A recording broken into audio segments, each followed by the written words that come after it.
Friday morning here on SimWorld today. I am Marsh, joined every Friday by Rick Blaze. Good morning, Rick. How are you? Marsh, I'm doing fantastically well. Thanks for asking. It's Freaky Friday, Halloween weekend, and we know there's some ghouls and goblins that are already hit SimWorld U. I'm ready to jump in there. Halloween weekend has to be the weekend before Halloween, right? It has to be. It can't be the weekend after because then Halloween's passed. Agreed. Yeah.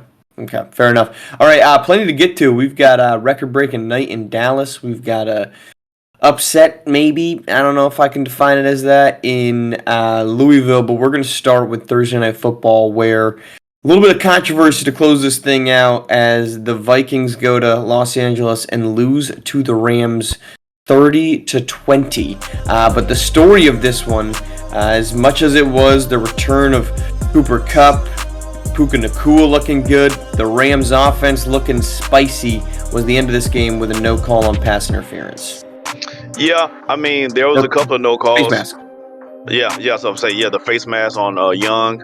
I agree. Look, coaches say it all the time in the post-game interview. I'm going to say it right now. You don't want the refs to decide the game. Don't put them in a position to decide the game. It was a good showing by the Rams. They had all their guys back. They were relatively healthy for the first time in a long time this season. The Vikings seem to be. I don't know if the Vikings are cooling off or Rams just played that well. But this is the second game in a row the Vikings have dropped. One of the things they hang their hat on was getting to the quarterback and that front seven and the defense. Just their defense got 30 hung on them. So should the penalty should have been called? Yes. But you don't want a penalty. You don't want that problem. Don't get 30 hung on you, my man. Simple. Yeah, I mean, you can't really get upset about a face mask penalty at your own 5-yard line, down by 8. When you missed a drop touchdown on the last time down, when you ended up with a field goal, they made it 21-20. That's where, if you want to complain about something, it's catch a damn football. Two things. One, I'm not going to be too bothered by the Vikings' recent stretch. They've played Detroit, who might be the best team in the SWFL, and they've played Los Angeles, who I remain very high on Los Angeles. And they lost the games really by one possession each. This was a 10-point loss, but this was a 10-point loss only because of that safety at the end. Otherwise, this is a one-possession game. Now, one-possession games in the SWFL are the easiest thing for people to hang their hat on because everybody does it. I mean, heck, the San Francisco 49ers have lost a handful of one-loss games. But that doesn't mean that this is suddenly a bad football team. I still really believe in it. Their defense was not as good, but they've also, for the first time, played legitimate offenses over the last 2 weeks with Jared Goff led and Matthew Stafford led. On the other side, look, if I was a seriously betting man, I might take the Rams to win that division. They're 3-4. They're 3-1 at home. I would, because the 49ers don't have any wide receivers left. The Seahawks, sorry that I can't get behind Geno Smith as my division-leading quarterback. He's good, but I still think, and I said this on a podcast a couple of weeks ago, I think that Matthew Stafford, when he's on, is a top 5 quarterback in the SWFL. And they are finally stringing together wins. Unlike San Francisco, their wide receiver room is back, and they're actually good. I am very high on the Los Angeles Rams making a comeback in their division, and I was stunned when we were seeing all of these rumors about Cooper Kupp and Matthew Stafford potentially being dealt. Yeah, I mean, I'm not high as Marcia is right now, but just a few moments ago, just a few days ago, he was talking about the Rams are selling, right, at the trade deadline, and now I here don't know they why. go. Everybody, based on last night's win, they shouldn't be selling nothing but tickets to the next home game. The way that they looked on last night. Look, are the Rams good? Yes. Do I think they can win the division? Maybe. The Seahawks are seesaw-ish in the way that they play. Some games they look really good. Some games they look really bad. I don't know if I want to count the Rams as. I think that's a stretch. And you said Detroit might be the best team in the SWFL. Is kind of wild because there's a team by the name of Kansas City Chiefs, Yeah, and but they have we a talked quarterback about called this. Patrick Mahomes, We and talked about this. he's playing terrible, and Terrible. they're still undefeated. Yeah. That's a scary, scary notion. I'm not disagreeing with that. Last thing on the Rams. This is their schedule to this point. Lost in overtime to Detroit, got their butts kicked by Arizona. That one inexcusable. Lost somehow to the Bears by 6. Lost to Green Bay by 5. So you want to talk about one losses. This team really has only one singular loss that shouldn't have been, or that really they lost the game on. This is their schedule coming up. At Seattle versus Miami, at New England versus Philadelphia, at New Orleans. The Miami, New England, New Orleans games are all very possible wins. And if you chalk up a New England and Seattle loss, that still puts them one game above 500 heading into mid-December when they get Buffalo and San Francisco. That's very easily a 3-2 stretch, if not a 4-1 stretch with that Seattle opponent. So Trey Hyman, don't follow me, but this is probably a team I would bet on. All right, and real one last point on that, the Matthew Stafford standpoint. My favorite quarterback right now, the Houston Texans, C.J. Stroud. You know who his favorite quarterback is? Matthew Stafford. Yeah. Dude should have been stuck in Detroit all those years because it ruined our perception of him. All right, let's head to college basketball, where last night it was Kansas going on the road to take on then number 16, still ranked number 16, Louisville. And Nas Hall, with a second half for the ages, ends the game with 29 points. And Kansas rallies back to win this one 85-77. This was a showcase of two fantastic guards between Nas Hall dropping 29 and Pooh Lewis going for 26 points. Your takeaways last night from Kansas's win, Rick? Hey, Kansas wanted it more. That's just the bottom line. Again, it's baffling. It's mind-boggling to me the amount of teams, top 25 teams, that are getting punched in the mouth at home. Nas Hall had 29 points on 12 for 19 shooting, which means y'all can't hold me. 12 for 19, aka y'all can't hold me. Pooh Lewis also had 26 points on 8 for 19. Does this mean the end of Louisville? No, I think they're still a really good team. But I think this is more saying Kansas is on the rise. I think Kansas got off to a slow start. Nas Hall's been balling. Madison Miles been doing his thing. And so the other guys, Charles Pinker, are going to get going in a minute. Jabbar Wilson just had a triple-double the other game. So they're starting to round out and be the Kansas team that we're used to seeing year in and year out. Louisville, this is a bad loss at home, though. Especially coming from behind, you're up 42-39 in the end of the first half, and these guys just blitz you in the second half, and they slang that thing on you all second half long, and you take an L at home. That's not a good look. You won't be 16 after that. You're going to be an adult. I mean, you're going to be like 21, 22, 23. There's a couple things on that, maybe Rick. 30. You're going to be a full-grown adult by the time the APs come back around. You are no longer 16. Congratulations. You are now a full-grown adult, Louisville. Yeah, but look, Kansas was number 9 last week. This time last week, Kansas was number 9, okay? And the SP sees them lose twice, and they somehow think that means that they shouldn't be in the top 25 at all. And that's just not correct. Kansas should not have fallen from 9 to unranked. So really, Agreed. I think this was probably a 16 versus 19 matchup. And when you see that, this does not, to me, scream like a bad loss. Where I just am most impressed by this one is the coaching of Bill Self, because Pooh Lewis was doing a great job of attacking Nas Hall. They got Nas Hall to 4 fouls with about, there was 3 fouls with about 14 minutes left. And then Nas Hall did a fantastic job, and Bill Self did a great job in trusting Nas Hall. Nas Hall didn't get his 4th foul till there was 4 minutes left in this basketball game. And over that period of time, Nas Hall flipped this thing from what was a 8-point Louisville lead to Kansas on top by 1 or 2 points by that point in time. That, I thought, was incredible coaching by Bill Self. It was really impressive just basketball playing by Nas Hall. They did a much better job of getting Charles Pinkard to be the primary defender on Pooh Lewis. I thought Louisville could have done a better job of trying to switch Nas Hall into the action. But this is one of those games where I walk away from it and I say, if they met again, now it's obviously you don't like to lose on your home court, but if they met again, I'm not going to be convinced that Kansas walked away as a better team. They just had the better player, and that was Nas Hall, who might have had the performance that gets him Player of the Week because he was absolutely fantastic. So you're saying if they playing 10 times, it's more likely they'll split 5 each?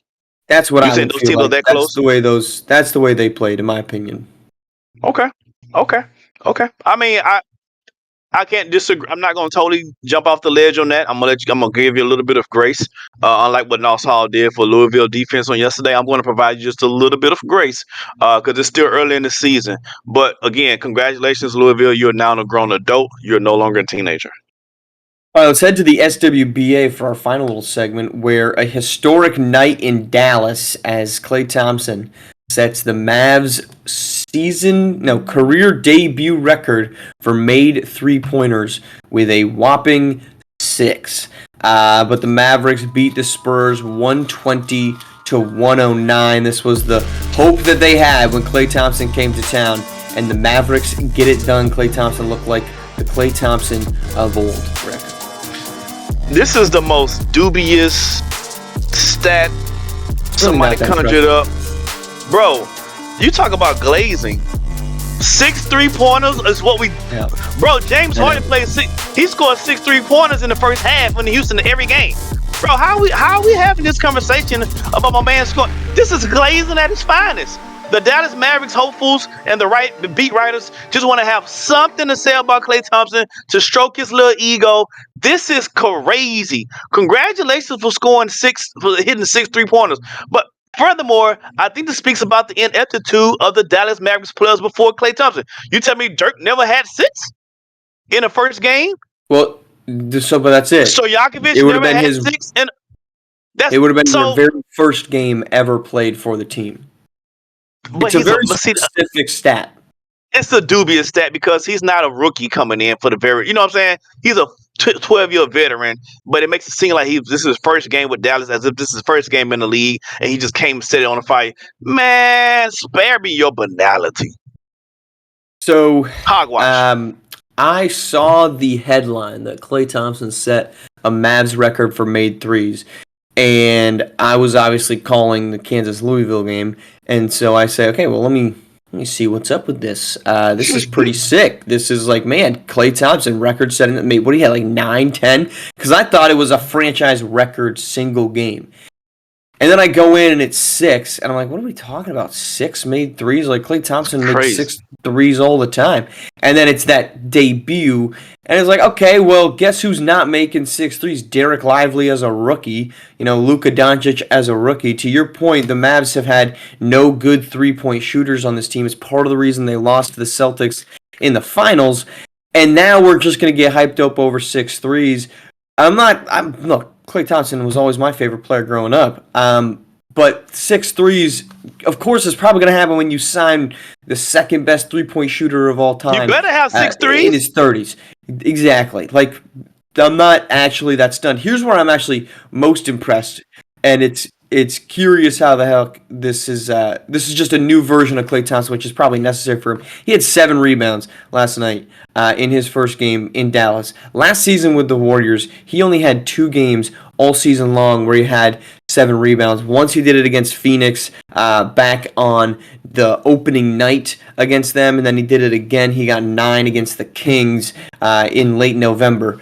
That's been, and this was the challenge, and I'll tell you firsthand what it was like being a Klay Thompson Warriors fan last season, was Klay Thompson just was chucking, was shot hunting, and was not doing the things that make Klay Thompson great, which was get some rebounds, get the ball out of his hands, run downfield or down court, and let somebody else get him open. And that's what happened last night. I am obviously very happy that Klay Thompson is not completely washed. I never thought he was. He was a 40% shooter last season. He avoids what he's done over the last 2 to 3 years for the Warriors, which was start just ice cold, and it takes him 3 games to make a 3. So this is great. I'm not going to freak out over it. This was what the Mavericks needed. They needed a 3-point shooter, and they got one to help space the floor for Kyrie and Luka, and he did it first night. But Rick, I think you're spot on. We this is a record by technicality and technicality only. There's going to be some more. Yeah, all right, last point, Rick, before we move to our SimWorld U recap for Thursday. Anything else? That's all you got for Klay Thompson? I made a record too, since we're talking about just making records. Congrats. Last night I was the first person at my house to jump over to clear the steps in one jump. That's I probably still, why your groin is bothering you. That explains it. I told you All that in this other complaining confidence. you were doing. I told you that in You confidence. can have them. You jumped over the stairs. You can have I muscular told you injuries. that in People get hurt. confidence. Hey, I I got a told you little that in hamstring confidence. issue. There, now we're even. I got a little Why you have a hamstring issue. why do you have a hamstring issue? Athletes being athletes, Rick. We're athletes. Athletes get soft tissue injuries. I mean, what do you? This isn't like unknown land. Man, let's get to the wrap up. Let's get to the wrap up. All Let's right, get to the wrap wrap up. Let's start on. This is going to be quick. Here we go. Big, deep breath in. Oregon, South Carolina. This one was not competitive at all as the Ducks go on the road for an 82-56 win. That's their first win of the season. South Carolina falls to 2-3. A little ranked matchup in Ohio State, and it's the Bruins UCLA 75-61. Jalen Snow leads the way with 18 points for UCLA. Utah, Seton Hall. Utah with a 72-65 win. Don't sleep on the Utes. 4-1 to start the season, somehow still unranked. Let's head to Florida, where Washington State, previously unbeaten, loses to the Gators 60-59. Gators on the wrap-up, coming on the way up. Indiana loses their second game of the season. It's Day, big hit there, 82-60 to get the road win for the Flyers. They were flying all around. All right, Michigan at home trying to get a win over Oklahoma. They do 81-58. Stay on the board. 26. Non-courtesy to D. Willie. Wide open points, Rick. Alabama. Not my lines. Jackson Ooh, State there by SMU. We Cam. talked about this one. We saw this one. It was a Jackson State win. Alabama at home against Virginia Tech. They get back on the winning streak, 82-75.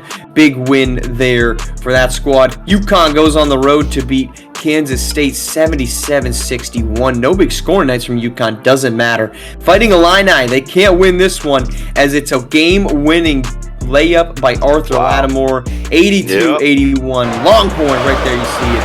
We already talked SMU, so let's go to the Zags, who survive at home. 82-73. Remain unbeaten. Number 4 Gonzaga over Oklahoma State. All right, that is the locked and loaded day that we just had. A couple more coming your way. We've got the ranked matchup today of Iowa and Arizona. Memphis plays. Number 17 Memphis goes on the road to Texas Tech in a abbreviated SimWorld Friday. Remember, hit the like button. I'm looking forward to the game I'm calling today with Iowa and Arizona. The big fella, Lamarion Sherwood, against the freshman Corey Yams. Hey, I think this is gonna be a lot of jaw jacking, a lot of flowers bringing, a lot of family singing type of game between the two bigs. I'm anxious to see who comes out on top. Jaw jacking brought by flowers. Jaw jacking, flower bringing, family singing. Someone could make an innuendo out of that. That's our show. We're coming back on Monday where Rick will rejoin this show.